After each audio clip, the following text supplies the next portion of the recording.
오늘 우리 하나님 말씀 요한복음 11장 말씀을 보겠습니다. 요한복음 11장입니다.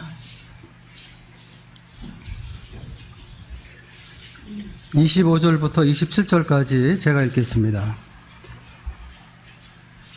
요한복음 11장 25절부터 27절까지 제가 읽겠습니다.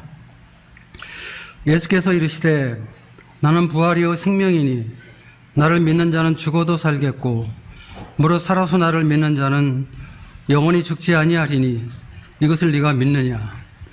이르되 주여 그러하외다. 저는 그리스도시요 세상에 오시는 하나님의 아들이신 줄을 내가 믿나이다. 아주 잘하는 말씀이죠. 아주 유명한 말씀인데, 자, 요한복음 11장에서는 예수님께서 이 죽은 사람을 살리시는 그런 놀라운 표적을 행하십니다. 요한복음에 나와 있는 7번째 표적입니다. 마지막 표적인데요. 이 표적은 이 표적 중에 표적이고 또 가장 크고 가장 위대한 표적이라고 말할 수 있습니다.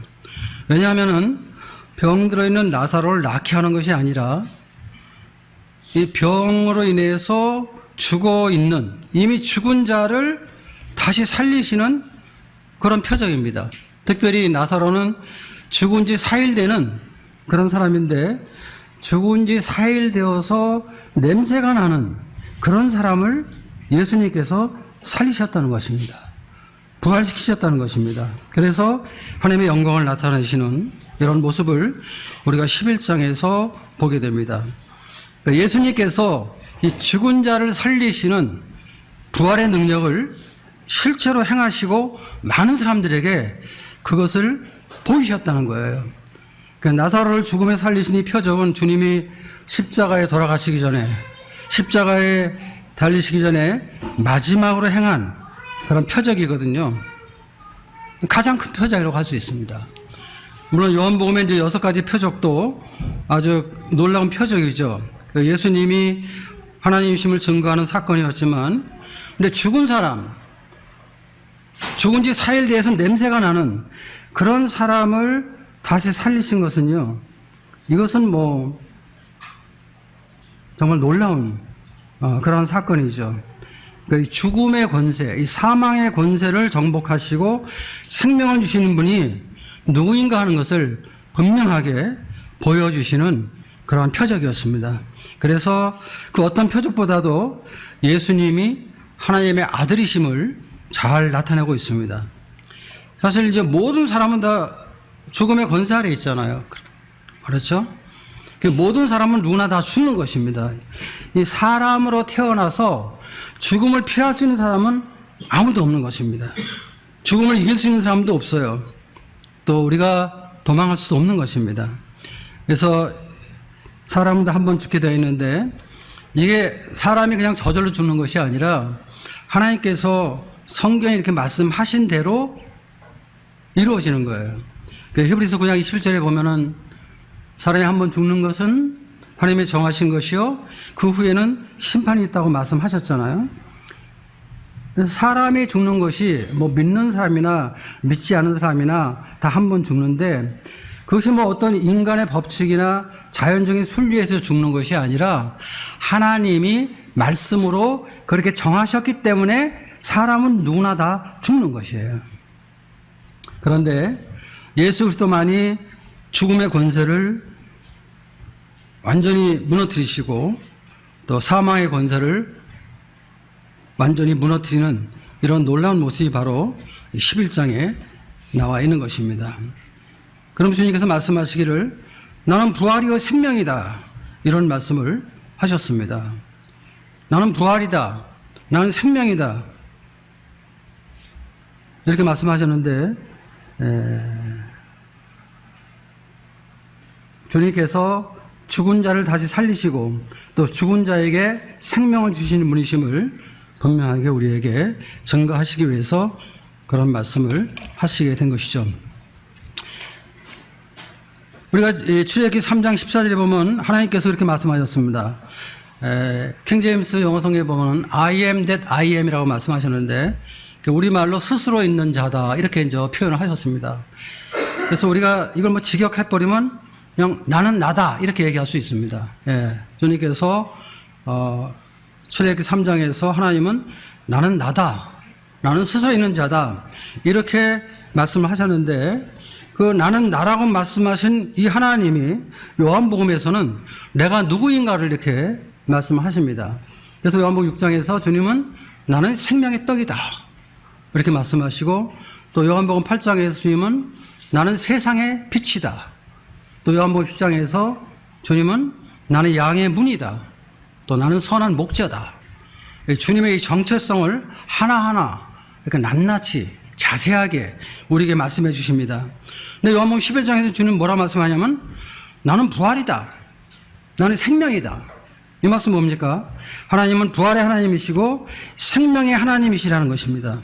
그리고 그 말씀을 하고 계시는 육체를 가지고 사람으로 이 땅에 오신 예수님은 사람으로 오셨지만 이분은 단순한 사람이 아니라 예수님은 절대자 하나님이심을 당당하게 선포하신 것입니다.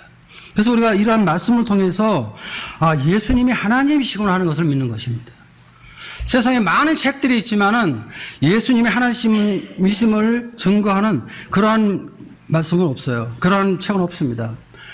세상의 모든 책들은 예수님에 대해서 말하기를 예수님은 BC 4년에 유대 땅 베들레헴에서 태어난 사람, 목수의 아들, 또 기독교를 창시한 사람, 하나님의 사랑을 선포한 종교인, 이렇게 알려져 있는 것이 세상에 나와 있는 지식, 세상에서 알고 있는 예수님에 대한 모습이거든요. 그런데 성경은요, 그 예수님이 나는 부활이요 생명이다. 예수님이 부활의 하나님이시고 예수님이 생명의 하나님이라고 이렇게 말씀하는 것입니다. 그러니까 하나님이 아니면은 저 혼자 살지 못하는 거예요. 그리고 하나님이 아니면 이런 말 할 수가 없는 거예요. 공자가, 소크라테스가, 석가가 이런 말 못했잖아요. 천사도 할 수 없는 것입니다. 사탄도 못하잖아요. 사탄도. 사람은 더구나 못하죠. 사람이 한다면 뭐예요? 그건 사기꾼이죠. 거짓말쟁이지. 우리 한국에 자칭 하나님, 자칭 예수가 있잖아요. 다 그 사기꾼들이죠. 거짓말쟁이죠. 그런데 11장 25절에서 주님 말씀하시기를 나는 부활이요 나는 생명이다. 지금 이렇게 주님께서 말씀하고 있는데 이것은 하나님의 음성입니다. 육체로 이 땅에 오신 하나님의 말씀입니다.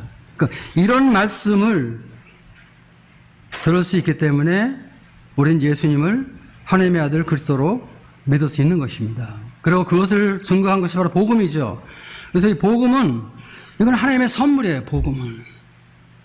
복음은 정말 이 사랑의 선물이고 은혜의 선물입니다. 그래서 이 복음을 통해서 우리가 구원을 받는 이런 놀라운 사람이 될 수가 있는 것이죠. 여기 11장 14절에 보면은 이에 예수께서 밝히 이르시되 나사로가 죽었느니라.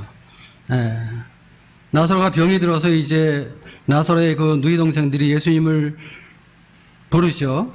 근데 예수님이 오시긴 오셨는데 다 죽은 다음에 오셨어요.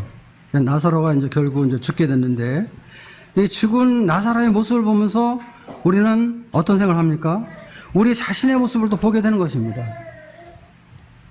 그것은 무엇입니까?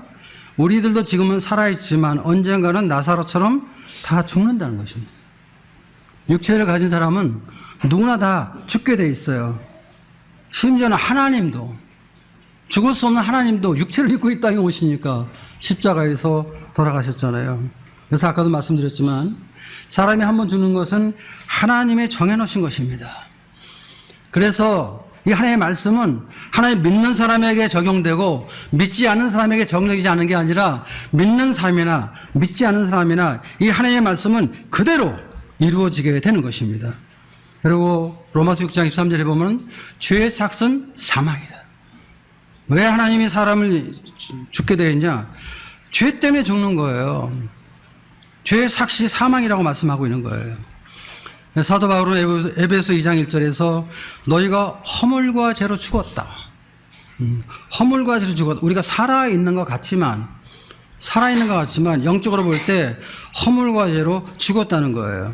영적으로 죽었기 때문에 우리는 하나님을 알 수가 없어요. 사람은 하나님을 떠나 살 수밖에 없는 거예요. 그리고 그 사람들에게 이 하나님의 말씀을 전해줘도 잘 몰라요. 저도 이제 복음을 계속 전하고 있는데, 이 복음을 전해도 사람들이 몰라요. 자꾸 반론을 피고 자기 생각을 얘기하고 자기가 지금까지 살면서 알고 있던 지식 뭐 이런 걸 가지고 이 말씀을 이제 변론하고 그렇게 되죠. 왜 그래요? 영적으로 죽어있기 때문에 그런 거예요. 근데 영적으로 살아있는 사람들한테 그 얘기를 하면은 이거 소통이 되죠. 교제가 되죠. 대화가 되죠. 아멘이 되죠. 근데 이 세상 임금 사탄을 따르고 있기 때문에 사람들은 세상 풍조를 따라가고, 그리고 사람들은 자기 육체와 욕심을 따라서 죄 가운데 살아가는 것입니다. 이것이 하나님을 떠난 인간들의 본질적인 모습입니다. 이것이 여러분들이 구원받기 전의 모습이고, 아직까지 구원받지 않은 여러분들은 그렇게 사시는 거예요. 여러분들이 굉장히 훌륭하게 똑똑하게 지혜롭게 사는 것 같지만 성경은 말하기를 본질상 하나님의 진노 가운데 있다. 참 저도 오늘 예배 드리면서 참 믿기 전에 제 모습을 생각해 볼 때 맞아요. 영적으로 죽어있기 때문에 제가 세상에 많은 지식을 알고 있고 많이 공부했지만 하나님을 알지 못했어요. 믿지 못했어요. 본질상 하나님의 진노 가운데 있었거든요. 그런데 이런 사람들을 살리기 위해서, 이런 죄인들을 살리려고 예수님은 부활의 주님으로 이 땅에 오신 것입니다. 또 생명의 주님으로 이 세상에 오신 것입니다. 그리고 예수님께서 십자가에 죽으신 것입니다. 그리고 3일 후에 부활하셨죠. 그러므로 인해서 세상 모든 사람들이, 모든 죄인들이 구원받는 길이 열린 거예요. 구원받는 길이 허락이 된 거예요. 그래서 예수님은 죄인들에게 소망을 주신 거예요. 그래서 예수님은 세상의 소망이 되시는 것입니다. 예수님은 세상 모든 사람의 소망이 되시는 거예요. 요한복음 3장 16절, 우리 잘 아는 말씀이죠. 하나님이 세상을 이처럼 사랑하사 독생자를 지었으니 이는 저를 믿는 자마다 멸망하지 않고 영생을 얻게 하려 하심이라. 놀라운 말씀이에요. 영생의 하나님이 사람의 몸으로 이 땅에 오셔서 선포하신 말씀이거든요. 하나님이 세상을 사랑하셨다. 세상에는 너희 모든 사람들을, 모든 죄인들을 사랑하셨다. 그래서 하나님께서 독생하신 외아들을 보내셨는데 그분이 누구예요? 예수 그리스도를 보내신 거잖아요. 근데 그분을 세상에 내어줬다. 세상 사람들을 구원하기 위해서 그분의 생명을 십자가에서 내어줬단 말이죠. 그래서 믿는 자들에게 하나님께서 영생을 허락하셨다. 이건 정말 놀라운 말씀이에요. 이 말씀이. 이게 뭐 그냥 우리가 노래로 부르고 끝나는 그런 말씀이 아니란 말이에요. 이 말씀의 의미와 이 말씀을 믿음으로 내가 받아들일 때 그 능력으로 우리 가운데 역사할 수 있는 정말 놀라운 말씀이거든요. 사도 바울 로마서 4장 25절에서 그렇게 얘기했습니다. 예수님은 우리가 범죄함으로 십자가에 내어줌이 되고 우리를 의롭다 하시기 위해서 다시 살아나셨다. 예수님 십자가에 죽으시고 다시 살아나셨다. 부활하셨다. 이 부활이 없다면 십자가에 부활은 헛것이에요. 부활이 없으면 예수님의 그 피 흘림도 사실 헛것이란 말이에요. 그런데 예수님 부활하셨단 말이에요. 나는 부활이요 생명이라고 말씀하시고 예수님이 부활하셨거든요. 그래서 예수님은 이 모든 사람의 소망이 되시는 주님이십니다. 그래서 모든 사람들은 반드시 예수님을 믿어야 되는 것입니다. 믿지 아니하면 여러분들은 후일에 백보자의 심판에서 그 주님을 만날 것입니다. 그러나 그때는 사랑의 주님이 아닌 심판주로 만나게 됩니다. 그 전에 여러분들이 예수님을 나의 주님으로 믿고 구원을 받으셔야 되는 것입니다. 여기 11장에 보면 저 나사로 가정이 나옵니다. 참 이 나사로 가정을 보게 될 때 참 마음에 감동이 돼요. 제가. 주님을 사랑하고 주님을 귀하게 섬기는 이 가정의 모습이 너무 아름답게 보인단 말입니다. 저는 이 사람들이 어떤 집에 사는지, 어떤 옷을 입고 사는지, 어떤 위치에 있는지, 또 외모가 뭐 이쁜지 뭐 그런 건 잘 모르겠어요. 그러나 성경에 나와 있는 이 마르다와 마리아와 나사로 이 3남매가 예수님을 사랑하고 예수님을 섬기는 그 모습은 정말 아름답다는 것이에요. 이 부모는 나오지 않고 있어요. 뭐 부모님이 어떻게 했는지 잘 모르겠지만, 근데 이 3남매가 서로 사랑하면서 주님을 섬기고 있어요. 그리고 놀라운 것은 주님도 이들을 사랑하셨다는 것입니다. 11장 5절에 보니까 예수께서 본래 마르다와 그 동생과 나사로를 사랑하시더니, 사랑하셨다. 물론 여기서 사랑하시는 이 사랑은 아가페 사랑입니다. 아가파오라는 말씀이 되어 있는데 이거 아가페 사랑이죠. 아가페 사랑은 어떤 사랑입니까? 아무 조건 없는 사랑입니다. 우리는 보통 조건적인 사랑을 많이 하잖아요. 기브 앤드 테이크에 이런 사랑을 많이 하잖아요. 그걸 우리가 사랑으로 생각하잖아요. 그런데 주님께서 이 3남매를 사랑하는 이 사랑은 아무 조건 없는 사랑입니다. 또 이 사랑은 변하지 않는 사랑입니다. 우리의 사랑은 변하잖아요. 어떤 때 실족하게 되고, 어떤 때 그 사람 때문에 내가 상처 입게 되고, 그럼 또 미워하게 되고. 그러나 주님의 사랑은 변하지 않는 사랑, 영원한 사랑입니다. 또 그리고 우리의 어떠한 행위와 무관한 사랑, 하나님께서 우리를 사랑하신 것은 우리 어떤 행위를 보고 사랑하신 것이 아니라 행위를 보지 않고 그냥 믿음으로 부르시고 믿음으로 사랑하셨기 때문에 하나님께서 사랑하는 우리의 사랑은 아주 순수한 사랑입니다. 저도 이런 사랑 하고 싶어요, 사실은. 나 잘 안 돼서 항상 어려운 거죠. 저 모든 분들에게 정말 이렇게 사랑하고 싶습니다. 저를 미워하는 사람도 제가 사랑하고 싶습니다.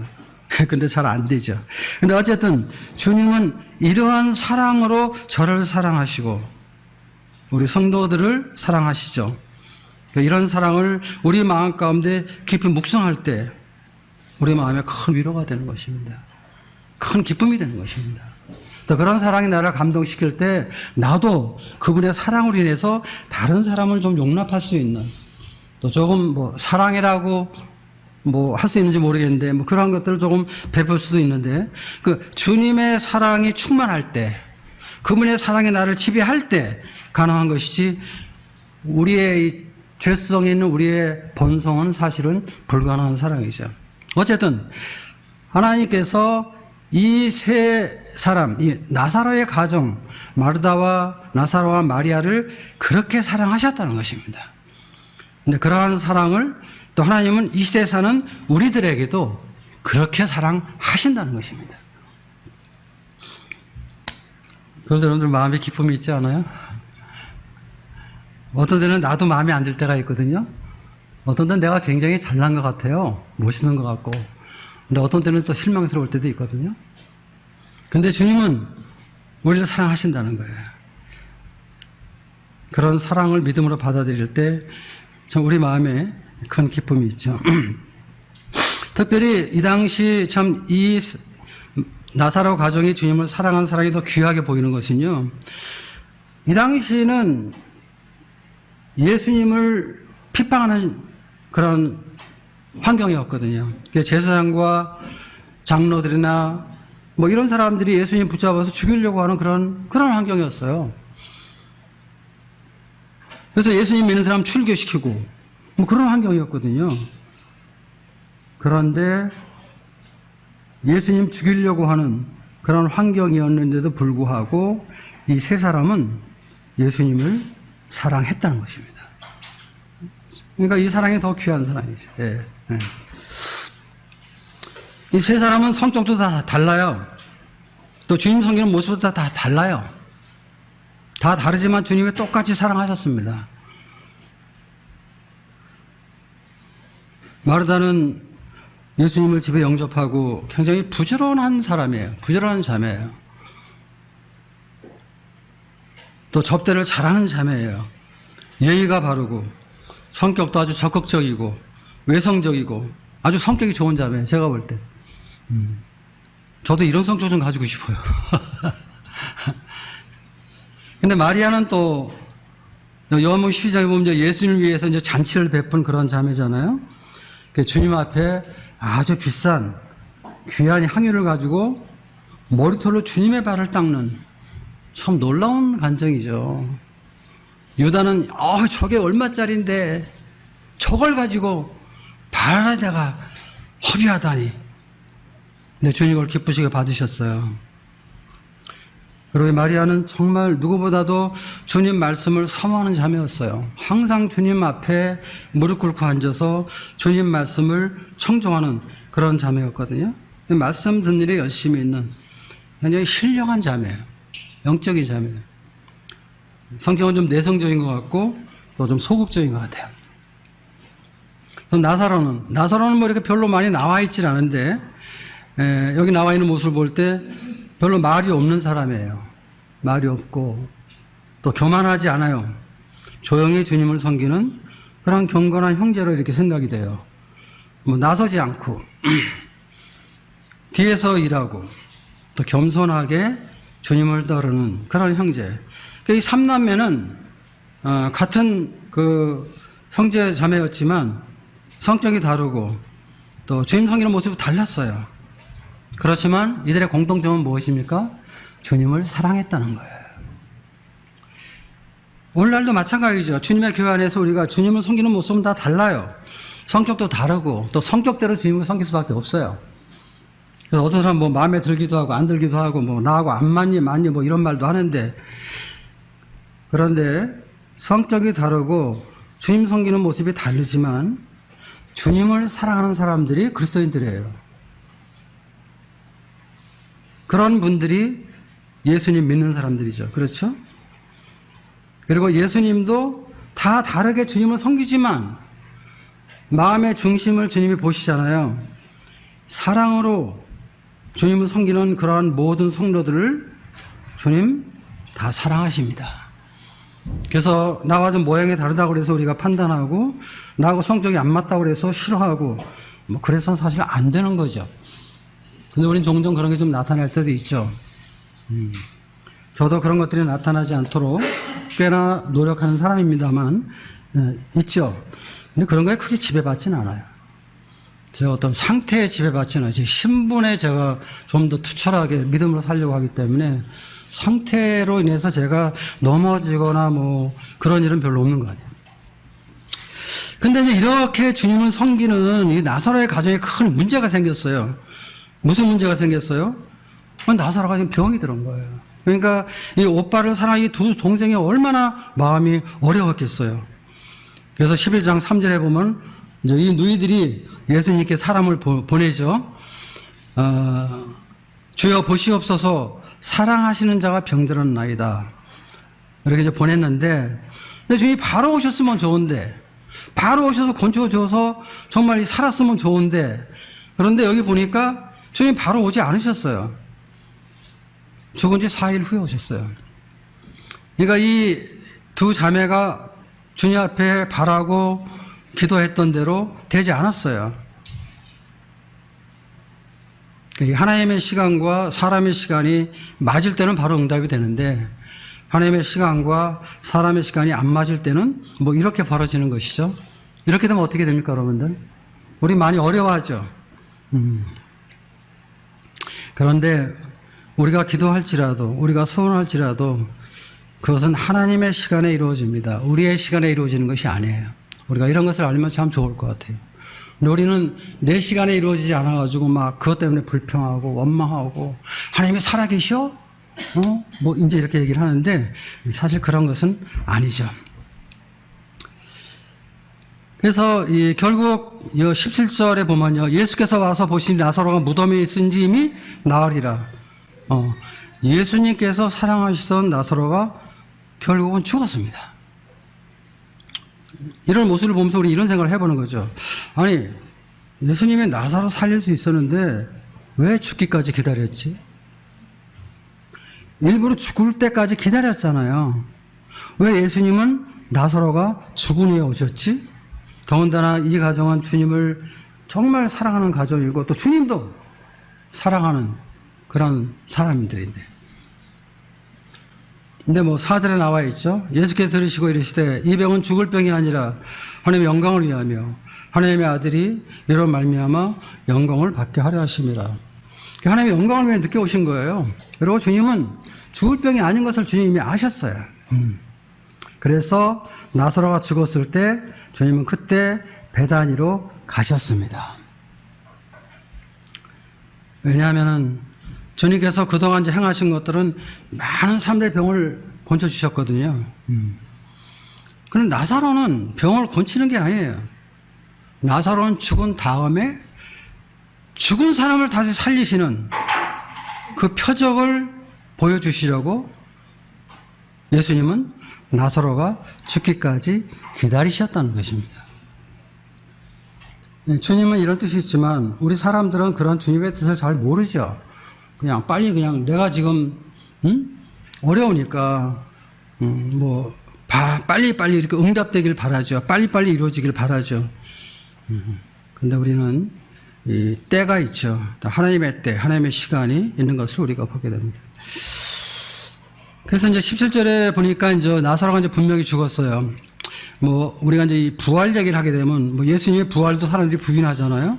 뭐 예수님께서 뭐 기절하셨다가 뭐 살아났다 뭐 이렇게 얘기하는 사람들이 있잖아요. 근데 여기 나사로는 지금 무덤에 있는 지 이미 나흘 4일이 됐어요. 4일. 그리고 19절에 보니까 많은 유대인이 마르다와 마리아에게 오라비에 이르러 위문하러 왔더니 이미 동네 많은 사람들이 죽은 걸 알고 조문하러 왔었어요. 그리고 예수님도 이제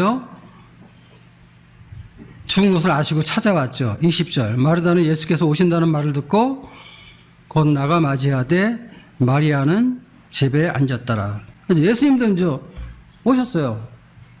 왜? 죽었으니까. 예수님은 죽은 나사로를 살리려는 그러한 뜻을 가지고 계셨기 때문에 나사로가 죽어야 오시는 거예요. 주님은. 그래서 이런 걸 보게 될 때 나사로가 이제 죽은 것은 이제 분명하죠. 이제 그러면서 20절부터 이제 27절까지 마르다와 나사로와의 이제 이런 대화, 어떤 무슨 개인 교제? 뭐 이런 걸 우리가 하는 걸 보는데 이 마르다와 예수님과의 교제 속에서 우리 마르다의 신앙 상태를 알게 되고 그리고 아는 것과 믿는 것의 차이를 우리가 여기서 발견할 수가 있습니다. 자, 20절 보니까 마르다는 예수께서 오신다는 말을 듣고 나가 맞이하되 마리아는 집에 앉았더라. 21절 마르다가 예수께 여짜오되 주께서 여기 계셨더라면 내 오라버니가 죽지 아니하였겠나이다. 이렇게 이제 예수님 앞에 얘기를 했습니다. 그렇죠. 예수님 계셨으면 안 죽을 수 있겠죠. 예수님 뭐 많은 사람들의 병을 고쳤잖아요. 그러니까 뭐 마르다는 뭐 예수님께서 계셨으면 나사로의 병을 고쳤다는 것은 뭐 의심하지 않았겠죠. 그래서 주님 앞에서 내 오라버니가 주님이 계셨다면 죽지 아니하였겠나이다. 뭐 이런 말을 이제 하게 된 것이죠. 근데 사실은 주님은 뭐 여기 안 계셔도 나사로 살릴 수 있죠. 멀리 계셔도 다른 것이 계셔도 사실은 나사로 살릴 수 있습니다. 근데 그렇게 하지 않으신 거죠. 그 연못 사정에 보면 그 신하의 아들, 그 왕의 신하의 아들이 병들었을 때 그 신하가 주님 앞에 그렇게 말하죠. 내 아들이 죽게 됐습니다. 빨리 가서 건져주세요. 그러잖아요. 근데 주님이 가지 않습니다. 가시지 않고 가라. 네 아들이 살아있다. 이렇게 말씀하셨는데 가보니까 정말 살아있어요. 마태복음 8장에 보면은 그 백부장이 그 하인이 중풍병 들었잖아요. 그 주님께서 내가 가서 건져주겠다 이렇게 말씀하셨는데 이 백부장이 저희 집에 오시는 것을 제가 감당할 수가 없습니다. 그냥 말씀만 하세요. 그 주님께서 놀라셨죠. 감동을 받으셨죠. 우리말로 얘기하면 야 이렇게 유다에서 이렇게 믿음 좋은 사람을 내가 보질 못했다. 이런 말씀을 하시죠. 주님이. 그러면서 네 믿음도 될지어다. 가보니까 나았잖아요. 그러니까 주님은 여기 안 계셔도 나을 수 있는 건데 마르다는 그 사실을 몰랐어요. 그것은 뭐냐면 아직까지 예수님이 하나님이신 것을, 하나님의 아들인 것을 아직 모르고 있다는 얘기예요. 근데 22절에 또 이런 말을 합니다. 그러나 나는 이제라도 주께서 무엇이든지 하나님께 구하시는 것을 하나님이 주실 줄을 아나이다. 주님이 뭐 간구하시면 하나님이 다 주실 것입니다. 이렇게 이제 주님 앞에 말했죠. 그러나 나사로가 부활할 것은 몰랐어요. 믿지 않았어요. 예수님께서 죽은 나사로를 지금 바로 살릴 수 있다는 것을 믿지는 못했습니다. 그래서 23절에서 주님께서 마르다에게 이런 말씀을 하십니다. 예수께서 이르시되 네 오라비가 다시 살아나리라. 굉장히 놀라운 말씀이거든요. 지금 죽은 지 4일 됐는데 네 오라비가 다시 살아난다. 이 말은 아주 놀라운 말씀이잖아요. 그런데 24절에 마르다가 뭐라고 얘기하냐면 마지막 날 부활 때에는 다시 살아날 줄 내가 아나이다. 뭐 주님의 말씀을 부인하지 않았어요. 뭐 교리적으로 그냥 받아들인 거예요. 그런데 지금이 아니고 마지막 날 부활할 때라고 생각했어요. 나사로가 지금 다시 살 것이라고는 믿지 않았어요. 그러나 사실 주님께서 지금 네 오라비가 다시 살아나리라 하는 이 말은 지금 살리겠다는 그런 주님의 뜻이 있는 거거든요. 문맥적으로 볼 때. 또 전체적인 11장 전체를 보게 될 때. 그래서 25절에 주님께서 아주 놀라운 말씀을 하십니다.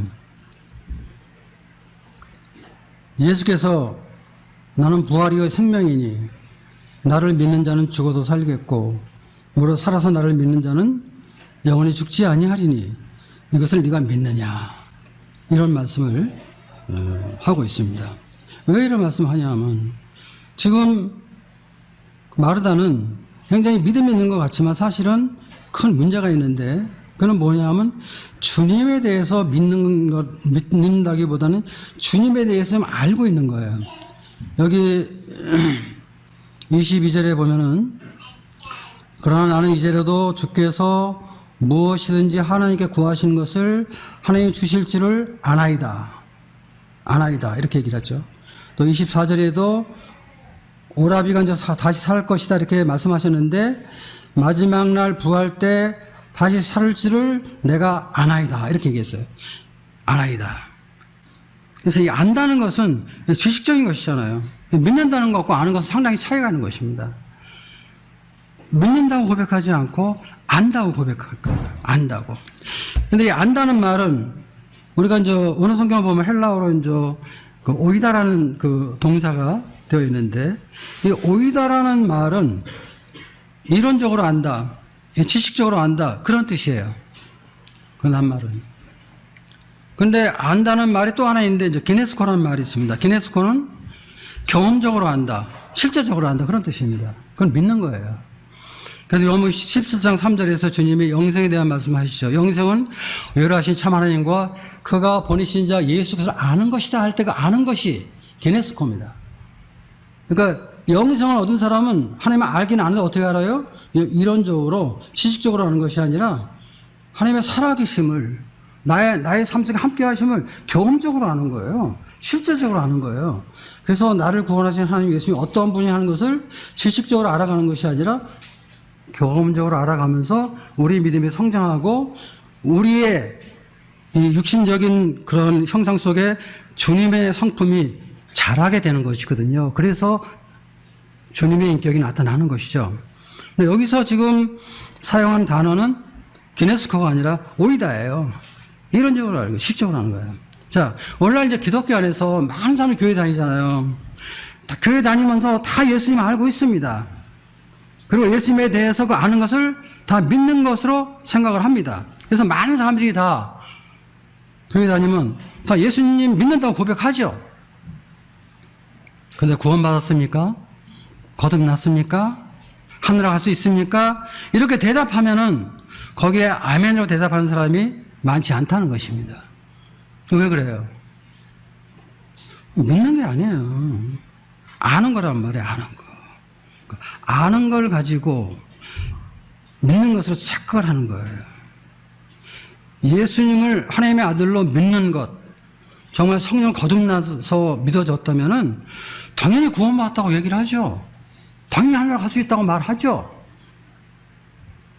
그런데 예수님을 하나님의 아들로 알고 있기 때문에, 근데 알고 있는 것을 오래 교회 다니다 보고 종교생활을 하다 보면은 그것을 내가 믿는 것으로 착각하는 거예요. 믿음으로. 그래서 많은 분들이 믿는다고 하면서도 구원에 대한 질문을 하면은 대답을 잘 못하는 것입니다. 근데 뭐 예수님이 하나님의 아들을 아는 것은요, 귀신도 알아요. 귀신도 알아요. 근데 아는 거 가지고 귀신이 하늘나라 갑니까? 못 가잖아요. 그러니까 아는 것으로 구원받는 게 아니라 믿는 것으로. 그래서 주님께서 다시 주님이 어떤 분이 하는 것을 말씀하시는 것입니다. 나는 부활이요 생명이니 나를 믿는 자는 죽어도 살겠고 무릇 살아서 나를 믿는 자는 영원히 죽지 아니하리라. 이런 놀라운 말씀을 지금 마르다에게 지금 선포하고 계시는 거예요.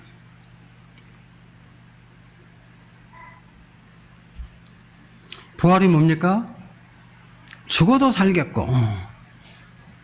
주님이 하신 말씀에 그대로 해석이 되죠. 나는 부활이요 죽어도 살겠고. 근데 어떤 자가 죽어도 살아요? 나를 믿는 자는. 나를 아는 자가 아니라 나를 믿는 자는 죽어도 살겠고. 나는 생명이니. 생명이 뭐예요? 영원히 죽지 아니하리니. 영원히 죽지 아니하는 생명. 지금 주님이 말씀하신 생명은 영생이에요. 영원히 죽지 아니하리니. 어떤 자가 무릇 살아서 나를 믿는 자는 영원히 죽지 아니하. 믿는 자는 죽지 아니한다. 뭐 믿는다고 해서 우리 육체가 안 죽는다는 게 아니에요. 믿어도 다시 부활하니까 영원히 죽지 않는다는 거예요. 그리고 이제 살아있을 때 주님이 오신다면 이 말씀은 휴거 때 그대로 이루어지겠죠. 주님이 공중 재림하시면은 믿는 자는 죽어도 다 살아나는 것입니다. 무덤에 있는 자도 일어나게 될 것입니다. 살아서 나를 믿는 자는 지금 오신다면 살아있는 우리들은 어떻게 되겠어요? 바로 주님 앞에 가잖아요. 영원히 죽지 아니하리라. 이러한 놀라운 말씀을 지금 주님께서 마르다에게 하고 있는 것입니다.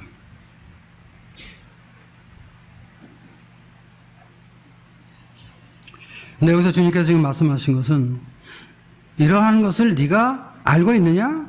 아느냐? 뭐 이렇게 지금 말씀하신 게 아니에요. 여기 뭐라고 얘기했어요? 이것을 네가 믿느냐? 이것을 네가 믿느냐? 지금 이렇게 지금 주님께 말씀하고 있는 거잖아요. 그러니까 이 믿음의 결단을 지금 요구하시는 거예요. 지금 이 마르다에게 사실은. 믿음이라는 것은요, 우리의 의지적인 결단도 필요한 거예요.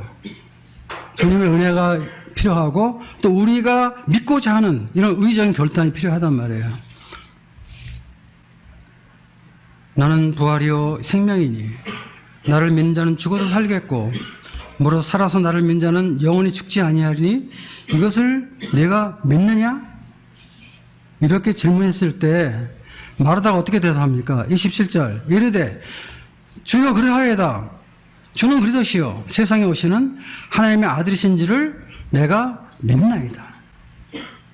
아멘. 주님 그렇습니다. 주님은 그리스도이십니다. 세상에 오시는 하나님의 아들이신지를 내가 아나이다. 이렇게 얘기하지 않잖아요. 내가 믿나이다. 예수님을 하나님의 아들을 그리스도로 믿는 놀라운 고백을 하잖아요. 그러니까 이 아는 것에서 믿는 것이 좀 바뀌었잖아요. 말하다가 안다고 하는 것이 아니라 믿는다고 했단 말이에요. 믿는다고. 아는 것이 믿는 것으로 바뀔 때 구원받는 거예요. 이게 성령이 주시는 믿음이라는 거예요. 성령께서 인을 치실 때 우리가 믿음이 우리 안에 생기잖아요. 그게 구원받는 믿음이란 말이에요. 그리고 사실은 사람이 하나님 앞에 할 수 있는 가장 위대한 고백이죠. 주는 그리스도시요 세상에 오시는 하나님의 아들입니다. 이런 놀라운 고백을 하겠죠. 바로 이 믿음으로 우리가 구원을 받는 거죠. 이 믿음으로. 자, 마태복음 그 16장에도 주님께서 그런 말씀 하시잖아요.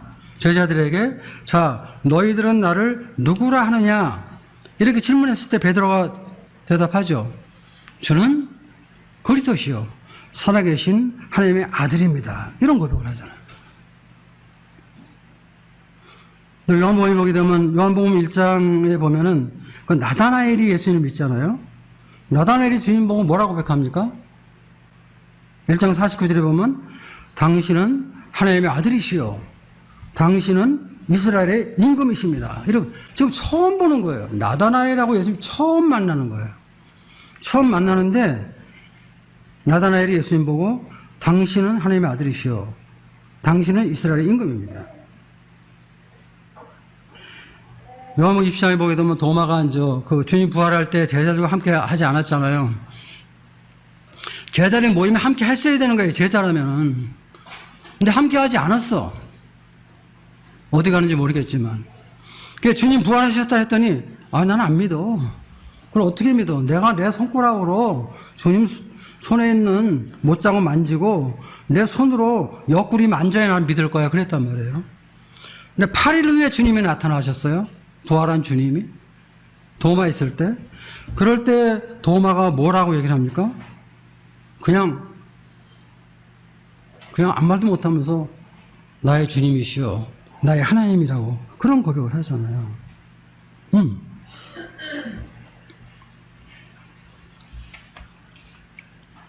어떻게 이런 고백을 할 수 있을까요?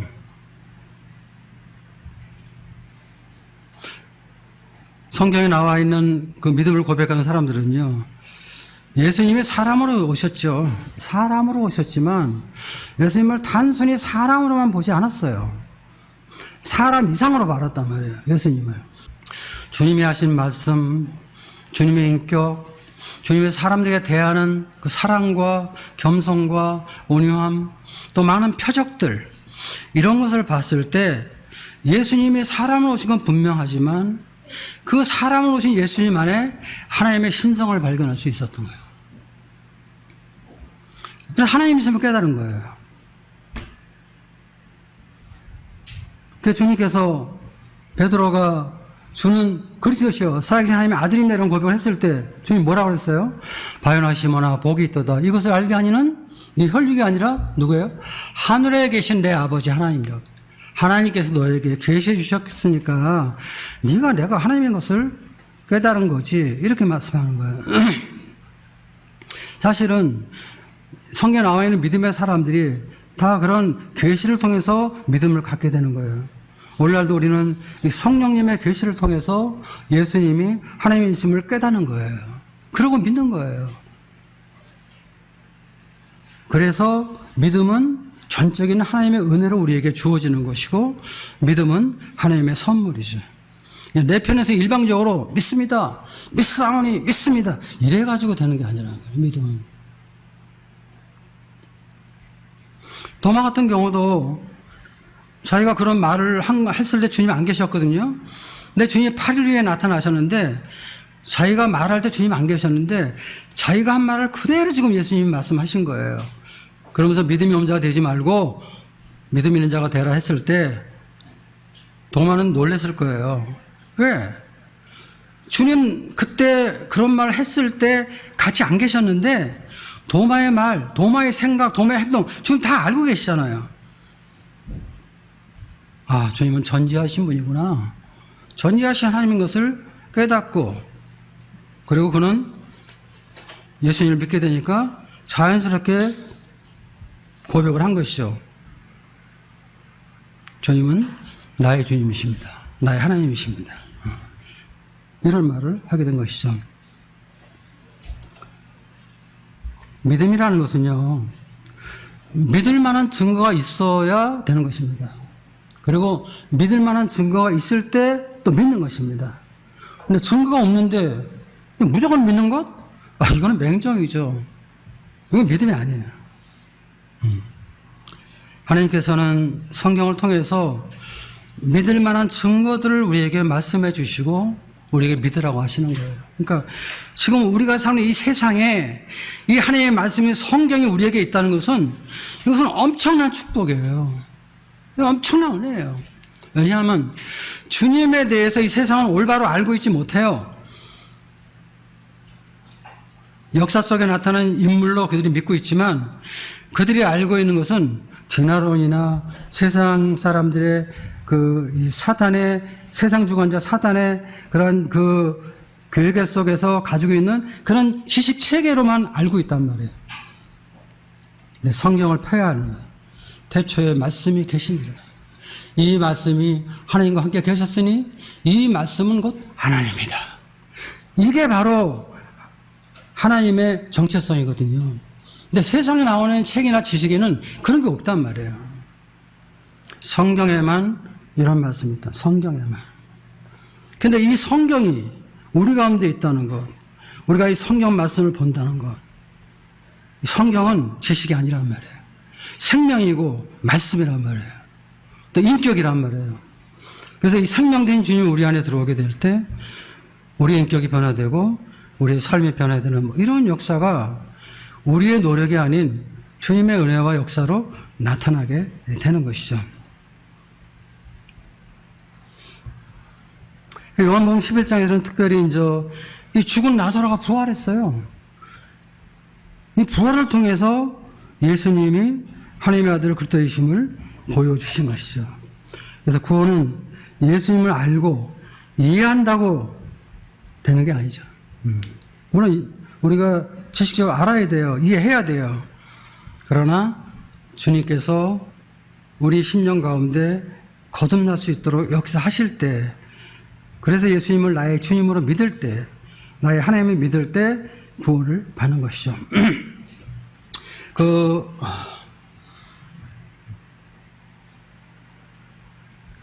왜 생각이 안 나? 진젠돌프 백자. 그 모라비안 형제단을 인도한 그 진젠돌프. 진젠돌프가 구원받고 나서 그런 말을 했습니다. 안다는 것과 믿는다는 것은 하늘과 땅 차이다. 아는 것과 안다는 것과 믿는다는 것은 하늘과 땅 차이라고 얘기를 했습니다. 퀴에르케고르. 이 퀴에르케고르는 이제 유신론적인 그 철학가인데요. 이 사람은 자기의 그 출생 때문에 굉장히 번민한 사람이에요. 자기 아버지가 한여하고 불륜을 맺어가지고 태어난 사람이 퀴에르케고르예요. 자기는 불륜의 씨앗이에요. 이것 때문에 이 사람은 평생 자기 자신의 정체성에 대해서 죄의 씨앗이라고 생각하면서 고민했던 사람이거든요. 근데 어느 날 주님을 믿게 됩니다. 35살 때. 그때 그가 고백하기를, 하나님은 나의 모든 일을 다 망각하셨다. 나의 모든 것을 다 망각하셨다. 히브리서 10장 10절에 보면 그런 말씀이 있죠. 내가 저희 죄와 저희 불법을 다시는 기억지 않겠다. 이거 하나님의 말씀이에요. 이 말씀에서 구원을 받아요. 근데 그 퀴에르케고르가 구원받고 나서 뭐라 그런지 알아요? 기독교인이라고 말하는 것과 기독교인으로 사는 것은 엄연히 다르다. 엄연히 다르다. 우리가 그 데이비드 리빙스턴, 전 처음에 리빙스턴을 그냥 아프리카의 그 탐험가로만 알았는데 구원받고 나서 리빙스턴이 선교사인 줄 알았어요. 근데 그는 그런 걸 그랬어요. 우리 부모님은 기독교 교리를 지식적으로 나에게 많이 알려주셨다. 나는 그리스도의 구속사역에 대한 말씀을 이해하고 들을 수 있었다. 그러나 그 대석의 원리를 깨달은 것은 최근이었다. 과거부터 많이 지식은 부모님으로부터 알고 들었는데, 근데 그것을 깨달은 것은 최근이었다. 그 지식을 알았을 때 구원받은 게 아니란 얘기지. 그 지식을 내가 믿음으로 받았을 때 구원받았다는 것입니다. 그래서 우리가 구원받는 것은 예수님을 나의 주님으로 믿을 때 구원을 받는 것이죠. 예수님을 단순하게 지식적으로 아는 그런 이론과 지식으로 구원받는 것이 결코 아니라는 것을 우리가 이 말씀에서 깨닫게 됩니다. 우리 45절 한 절 보겠습니다. 11장 45절. 마리아에게 와서 예수께서 하신 일을 본 많은 유대인이 그를 믿었으나, 자, 이런 표적을 보고 두 부류가 나타납니다. 한 부류는 뭡니까? 이걸 보고 믿는 거예요. 이런 걸 보고 많은 사람이 믿었습니다. 구원받는 이런 사람들이 있어요. 그런데 이제 46절, 그 중에 어떤 자는 바리새인들에 가서 예수께서 하신 일을 알리니라. 47절, 이에 대제사장들과 바리새인들이 공회를 모으고 이르되 이 사람이 많은 표적을 행하니 우리가 어떻게 하겠느냐. 지금 이런 걸 보고 구원받는 걸 보고 이 사람들은 지금 근심하는 거예요. 걱정하는 거예요.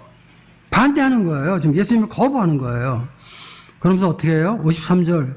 이날부터 그들이 예수를 죽이려고 모의하니라. 또 이런 사람들이 또 있어요. 그리고 57절. 이는 대제사장들과 바리새인들이 누구든지 예수 있는 것을 알거든 신고하여 잡게 하라. 이렇게 똑같은 부활의 표적을 보고 어떤 사람들은 예수님이 그 표적을 보고 하나님의 아들인 것을 믿는 사람들이 있는 반면 어떤 사람들은 반대하잖아요. 거부하잖아요. 그리고 예수님을 죽이려고 하잖아요. 그래서 우리는 이런 말씀을 들을 때 양쪽으로 갈라지는 거예요. 어떻게 갈라져요? 예수를 나의 주님으로 믿는 사람들, 그리고 또 한 부류는 안 믿는 사람들. 여러분들 어떤 줄에 쓰시겠어요? 어떤 줄에? 그건 여러분들의 의지의 선택에 달려 있는 거예요. 자, 요한복음 3장 36절 보겠습니다. 36절. 아들을 믿는 자에게는 영생이 있고 아들에게 순종하지 아니한 자는 영생을 보지 못하고 도리어 하나님의 진노가 그 위에 머물러 있느니라. 아들을 믿는 자에게는 영생이 있고 또 한쪽은 뭐예요? 아들에게 순종하지 아니하는 자, 즉 아들을 믿지 아니하는 자. 이게 양쪽으로 갈라지는 거예요. 항상 그리스도가 선포되면 항상 역사 속에서나 지금이나 변함없이 양쪽으로 갈라지는 거예요. 믿는 자, 순종하지 아니하는 자. 여러분들 어떤 쪽에 쓰여지겠습니까? 믿는 자는 영생이 있습니다. 순종하지 아니한 자는 영생을 보지 못하고, 이론적으로는 알겠죠. 그러나 실제 경험을 못합니다. 도리어 하나님의 진노가 그 위에 머물러 있는 것입니다. 모든 분들이 예수님을 믿는, 그래서 아들을 믿는 자에게 영생을 얻는 그러한 분들이 되시길 바랍니다. 감사합니다.